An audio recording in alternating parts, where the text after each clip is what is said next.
बदलेंगे नहीं। मुख्यमंत्री जी के पीछे जो जमात खड़ी है ना, वो एक नंबर की भ्रष्टाचारी है, जिन्होंने पेपर नकली पास करा के भ्रष्टाचार से नौकरियां दी और बजी माफिया खुलेआम जनता को रोंद रहा है। लड़की थी, लड़ सकती थी, लेकिन नहीं लड़ी। उदयपुर में लड़की थी, लड़ सकती थी, लेकिन नहीं लड़ी। जोधपुर में लड़की थी, लड़ सकती थी, नहीं लड़ी। करौली में कानून व्यवस्था लहूलुहान हो रही है और सरकार जो है आपस में घमासान कर रही है और किताबों के अंदर महाराणा प्रताप की जगह अकबर के जो उनके लेख छप रहे हैं, क्या ये सही है? नमस्कार, मैं प्रभात रंजन मिश्रा, स्वागत है आपका हमारे चैनल पर। राजस्थान चुनाव यात्रा हमारी इस वक्त जोधपुर पहुंच चुकी है। ये जोधपुर का शास्त्री सर्कल है। यहाँ पे हमारे साथ कुछ महिलाएं हैं।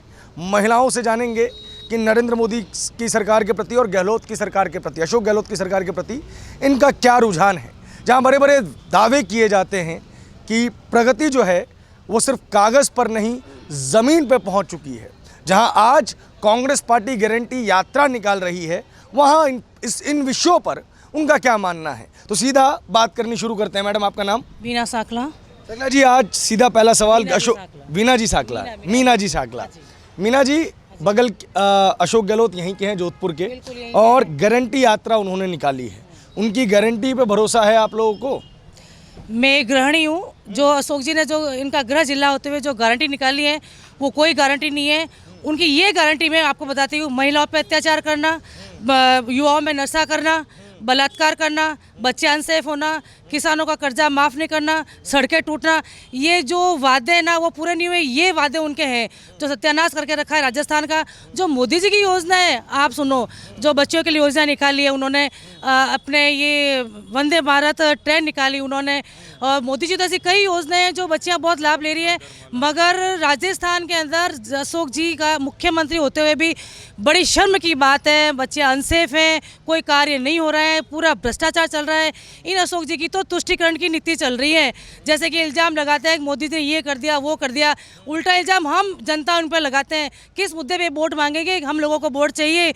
आज कितना युवा देख लो यहाँ के, उनको भत्ता नहीं मिला है, उनको भ्रमित कर रखा है कि आपको हम भत्ता देंगे। बेरोजगार भत्ता नहीं मिला है, तो युवा में भी आक्रोश है और महिलाओं में तो बहुत ज़्यादा आक्रोश है। महिला अपना आप कौन सेफ मानती है? आप गारंटी लेते हो महिलाओं की अशोक जी? क्या महिला को सेफ करोगे कि बच्चे आपके गृह जिले में सेफ रहेगी? या युवा को आप भत्ता दोगे? या युवा नशा मुक्ति नहीं जाना पसंद कर, नशा छुड़ाओगे? युवा से पूछता है, आपसे युवा पूछता है, आपसे महिलाएं पूछती हैं, आपसे बच्चियां पूछती हैं, कहाँ हो अशोक जी? और आप अपना कल नामांकन भरा, किस मुद्दे पे नामांकन भरा? आपको नामांकन भरना ही नहीं चाहिए था। जब आपका गृह जिला ही अनसेफ है तो आप किस बात से चुनाव लड़ोगे? वो तो कहते हैं कि महिलाओं के लिए देखिए उन्होंने गैस की टंकी 500 रुपये की कर दी, 100 यूनिट जो है बिजली बचा दी, पूरा एक राहत आप लोगों को किट मिलती है जिसमें धनिया है, हल्दी है, चीनी है। जब एक मिनट आ रहे हैं सब सर पास, तो महिलाओं के लिए तो बहुत काम किया है गहलोत जी ने। ये सारा झुंझुना पकड़े हुआ है, ये कुछ नहीं है, भ्रमित करने वाले की बातें हैं। ये फ्री का राशन दे रहे हैं तो बीमार करने वाला राशन दे रहे हैं। धनिया में मिट्टी देख लो, उसमें मिर्ची में कलर देख लो, सारे घटिया क्वालिटी के हैं। कोई महिला लेने नहीं जाती हैं, उन्हीं के जो है, मैं नाम लेना नहीं चाहती हूँ, वही लेने के लिए जाते हैं। अशोक गहलोत आपके जस्ट बगल में रहते हैं, आपके विधायक हैं, मुख्यमंत्री हैं, गारंटी दे रहे हैं, प्रधानमंत्री मटेरियल हैं। कांग्रेसी कहते हैं कि अशोक गहलोत ही मोदी को हरा सकते हैं और आप उनके गढ़ में मोदी योगी कर रहे हैं। ऐसा है। खुद के बेटे को तो जिता नहीं सके, खुद के बेटे को तो जिता नहीं सके वो वैभव गहलोत जी को। उनका गृह जिले में उनका बेटा हार गया, अब आप उनको बोल रहे हो कि वो प्रधानमंत्री बनेंगे, कैसे बन जाएंगे? नहीं बन सकते। मेरा ये निवेदन है कि व्यक्तिगत तौर पे अगर अपन देखें तो हमारे मोदी जी ने भी ये कहा है कि मुख्यमंत्री जी हमारे सीनियर है, वो मंचों पर भी साझा किया है। तो ये हमारी लोकतांत्रिक सांस्कृतिक परंपरा रही है, तो हम व्यक्तिगत लांछन मुख्यमंत्री अशोक जी गहलोत के ऊपर नहीं लगाते हैं। और सबसे बड़ी बात बता रहा हूँ, नहीं बदलेंगे नहीं है भैया, बदलेंगे नहीं। मुख्यमंत्री जी के पीछे जो जमात खड़ी है ना, वो एक नंबर की भ्रष्टाचारी है, जिन्होंने पेपर नकली पास करा के भ्रष्टाचार से नौकरियां दी और बजी माफिया खुलेआम जनता को रोंद रहा है। वहाँ पे उनकी पकड़ नहीं है, उनको गुंडों ने घेर रखा है, अपराधी भू माफिया ने घेर रखा है और कांग्रेस की सरकार से तरफ से है। आम जनता इसलिए हम कहते हैं व्यक्तिगत व्यक्ति कितना कर सकता है, एक मोदी और योगी नहीं बन पाएंगे ये। अगर जिस दिन इन्होंने ये कदम उठा लिया अपराधियों के खिलाफ तो जोधपुर की जनता फिर से इनको सहयोग करेगी, नहीं तो नहीं करेगी भैया। हाँ, डरते हैं, ब्लैकमेल होते हैं। ये विशेष समुदाय के लोग हैं, विशेष जातियाँ हैं जो इनके मंत्रिमंडल में अपना हक मार के ज़बरदस्ती कब्जा कर लेते हैं, फिर इन्हीं को आंख दिखाते हैं, फिर बोलते हैं तुम्हें मुख्यमंत्री से हटा देंगे। जब ये क्या करते हैं कि दबाव में आकर चुप रहते हैं, उसके अंदर ये जो भ्रष्टाचार, ये काला मुंह वाली जो कामें होते हैं ना, जितना दृष्टिकोण है जो इन लोगों को विशेष ऐसे अपराधी लोगों को शह देते हैं, गलत कब्जे करना और पट्टे दे रहे हैं। पट्टे किसी को गरीबों को मिले नहीं, भू माफिया ने गरीबों की ज़मीन दबा के और अपने नाम से पट्टे बना लिए। ये कौन सा तरीका है? अरे आपका चेहरा दिखा के लूटे रहे ये चोर हमारी जनता को नहीं ठग सकते सर। नहीं ठग सकते। चलिए और लोगों से बात करते हैं। मैडम आइए, बीच में आइए। आप क्या नाम हुआ आपका? आशा झाझरिया। क्या लग रहा है आशा जी, इस बार अशोक गहलोत जी जो गारंटी दे रहे हैं उस पर भरोसा है आप लोगों को? हमें तो बिल्कुल भी नहीं है भरोसा। गारंटी अभी आचार संहिता के कुछ दिन पहले आज ही पेपर में दिया है उन्होंने गारंटी का।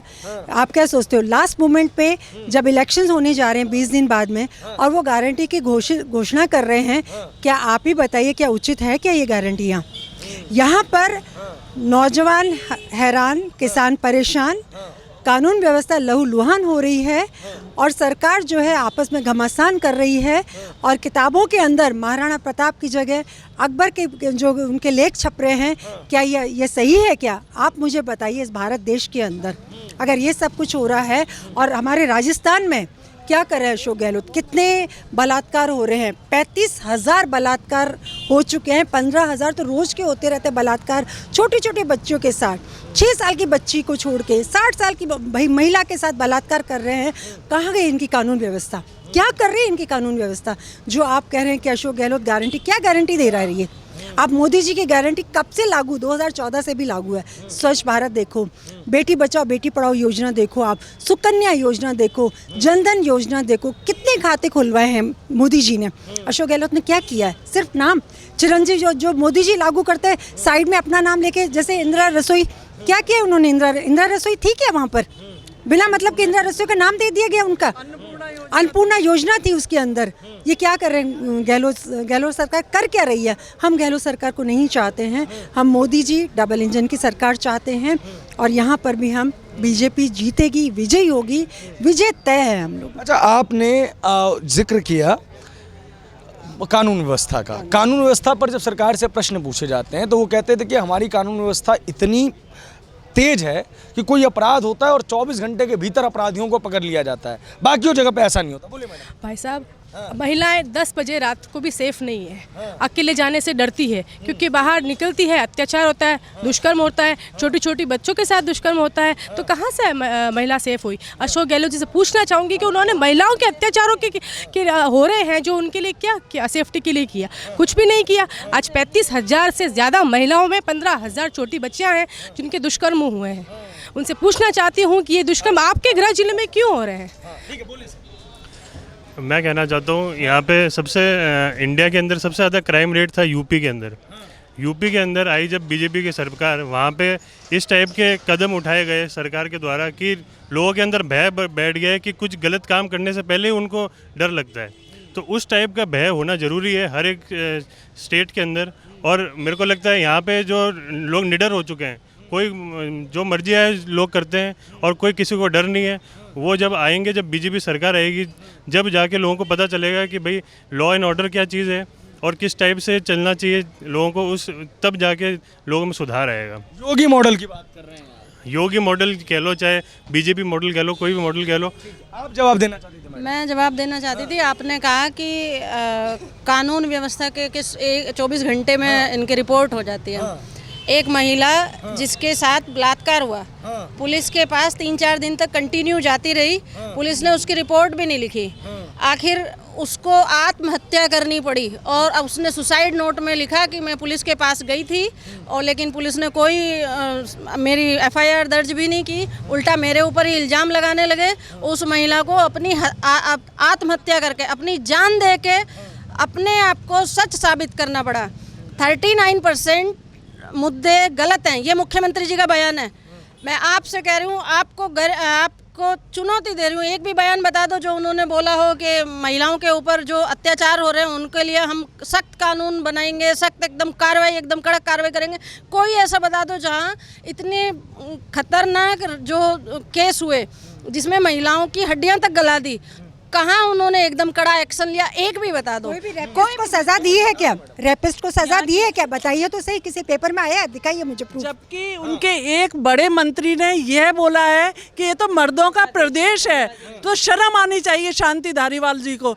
अभी हाल ही में कुछ टाइम पहले यहाँ पे जालोर गेट पे एक हुआ था अत्याचार आरोप, दंगा भी हुआ था।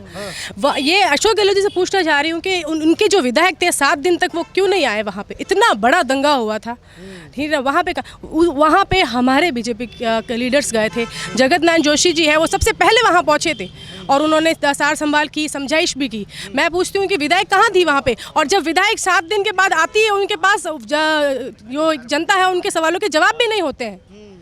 तो अशोक गहलोत से पूछना चाहती हूँ कि आप किस बेसिस पे है ना ये वोट मांग रहे हैं कि बीजेपी वालों ने इसे सांप्रदायिक रंग देने की कोशिश? ऐसा कुछ भी नहीं था वहाँ पे। यहाँ पे ये सारे झूठ के लिए, हिंदुओं के लिए 144 धारा लागू की गई है जालोर गेट चौराहे पर। और जो भी ये हथियार निकले वो सब दूसरी अदर मैं क्या बोलूं, मुस्लिम जो घरों के अंदर पत्थर निकले, हथियार निकले, और बेचारे हिंदूज जो है ना वो ये कह रहे हैं कि भाई हमें बचाओ, बाहर आके भी बोल रहे थे। तो ये सब क्या, कैसे, मतलब उनके घर तो हथियार नहीं मिले, पत्थर उनके घरों में तो छतों पे नहीं मिले, अदर कास्ट के क्यों छतों पे पत्थर मिले? और आज भी हिंदुओं के लिए 144 धारा जालोर गेट चौराहे पे लागू है, ये आप पता कर लीजिए। ऐसे उस दंगों में ऐसे हुआ कि आम जनता के जो बच्चे थे जो आज आ रहे थे उनके पीठ के पीछे भी चाकू मारे गए। क्या अशोक गहलोत ने उनको पूछा कि क्या हुआ, कैसे है, क्या नहीं है? ऐसा कुछ भी नहीं पूछा। और ऊपर से जो आरोपी नहीं थे, जो समझाइश कर रहे थे, उनको भी जेल में डाल दिया, और जो आरोपी थे उनको खुलेआम छूट घूम रहे हैं वो। अब हमारे पास कुछ पुरुष मंडली भी है यहाँ पे, आप आगे आ जाइए भाई साहब, आप भी थोड़ा सा साइड, सर आप भी आ जाइए, अरे आ जाइए प्लीज। हाँ भाई साहब, युवाओं के क्या मुद्दे हैं राजस्थान में? आप लोग साथ में रहे, आप लोग हिले ना। हाँ। इस बार 6 लाख नए मतदाता रजिस्टर्ड हुए हैं। हर 5 साल में एक भी ऐसी भर्ती नहीं गई जिसमें पेपर लीक नहीं हुआ, तथा जो भी हमको नौकरी देने का वादा किया, जो फ्री लैपटॉप देने का वादा किया, या जो बेरोजगारी हमें भत्ता देने का वादा किया, वो एक भी पूरा नहीं किया। यहाँ तक कि फ्री लैपटॉप देने की जो योजना थी वो इस बार फिर से रिपीट की गई है। तो ये तो हमारी दशा है यहाँ की कानून व्यवस्था का। अगर अशोक जी बोलते हैं तो 5 साल में इतने सांप्रदायिक दंगे हुए हैं, चाहे जोधपुर को देख लो, भीलवाड़ा को देख लो, जयपुर को देख लो, कोई भी क्षेत्र, करौली, अलवर, हर जगह इतने सांप्रदायिक दंगे हुए हैं कांग्रेस के राज में जिसकी हद नहीं। क्यों? क्योंकि सरकार का उन्हें संरक्षण है। कारण है उसका अशोक जी के जो चेले चपाटे हैं उनका संरक्षण देना है। इस वजह से किसी में हिम्मत होती है पत्थर मारने की, दंगा करने की, इस वजह से हिम्मत होती है, अन्यथा किसी में हिम्मत नहीं। अगर योगी जी जैसा मुख्यमंत्री हो तो हिम्मत नहीं करता कोई पत्थर मारने की। ये चीज़ है भाई साहब। इसलिए हमारे जो प्रदेश है, प्रदेश की खस्ता हाल कर चुके हैं। रोज के 19 बलात्कार के केस रजिस्टर्ड हो रहे हैं राजस्थान में, जिसमें हर वर्ग की महिला है। कोई ऐसा नहीं है कि कोई उच्च वर्ग की या नीच वर्ग की, हर वर्ग की महिला इससे ग्रसित है। आप कुछ कहना चाहेंगे भाई साहब? आपको कुछ और? हाँ जी। यहाँ पे हमारे जोधपुर ज़िले में अभी कुछ भी हिंदुओं का जैसे त्यौहार होता है उस पर काफ़ी चीज़ बैंड लगा दी जाती है। आज ये नहीं कर सकते, डीजे नहीं बजा सकते, वो नहीं कर सकते। क्यों? हमारे त्यौहार नहीं हो सकते? अशोक गहलोत से पूछना चाहूँगी कि सभी को बराबर लेके चले, हमें कभी बराबर लेके नहीं चले हैं वो आज तक। हाँ, कुछ ना कुछ, आज दिवाली आई तो पटाखे मत फोड़ो, होली आई तो पानी मत बहाओ, ये नहीं है। नवरात्रि आई तो डांडिया मत करो, डीजे में गणेश विसर्जन का माहौल आए तो डीजे नहीं बजेगा, और कुछ भी हुआ दूसरा तो 148 धारा लगा देते हैं। तो ये जनता कब तक सहन करेगी? अच्छा, आप महिलाओं से एक प्रश्न रह गया हमारा। लड़की हूँ, लड़ सकती हूँ, प्रियंका जी का नारा है, और खाली ये बयान है उनका। कथनी और करनी में बहुत फर्क है, और वो कहती है वो करती नहीं है।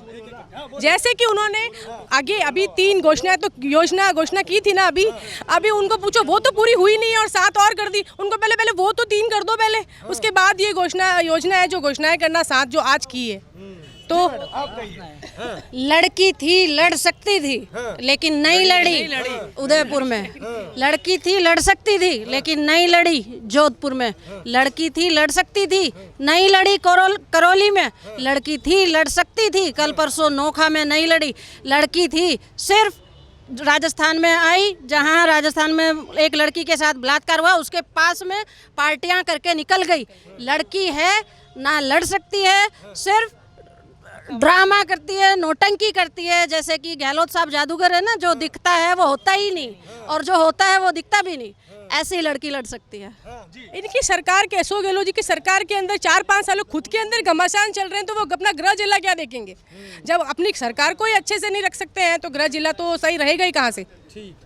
हाँ जी मैडम, प्रियंका गांधी ने कहा है कि कांग्रेस का जो लिफाफा है वो राजस्थान के लिए लोगों के लिए भरा हुआ है, लेकिन मोदी जी का लिफाफा खाली है। मोदी जी का लिफाफा नहीं खाली है, मोदी जी का कमल का फूल खिलेगा, खिल के रहेगा।